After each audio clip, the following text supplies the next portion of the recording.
Welcome to the video tutorial of GreenCloud VPS. Today, we will show you how to check connectivity to an RDP server.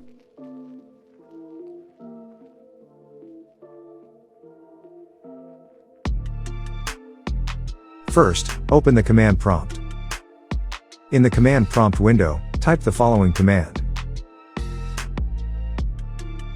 If you see the following output, your VPS is online. If you see the report request timed out, it means your VPS may be offline or blocking ping requests. First, run Windows PowerShell as an administrator. Then, type the following command.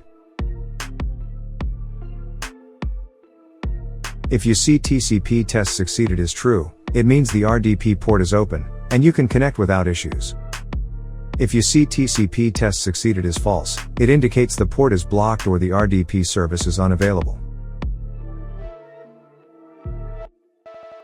Open the remote desktop connection. Then, in the computer field, enter the following syntax. After that, click Connect and log in with your VPS credentials.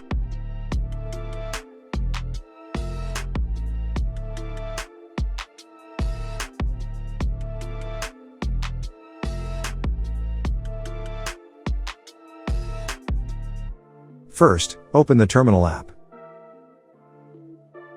Then, run the following command. If you get replies, it means the VPS is online. If you see no replies, the VPS is offline or ICMP is blocked.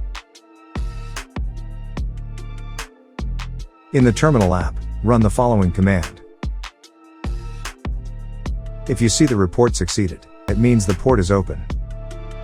If you see the report connection timed out or refused, it means the port is closed or blocked. First, download Microsoft Remote Desktop from the App Store. Then, open the app and click Add PC. In the PC name field, enter the following syntax. After that, save and double-click to connect.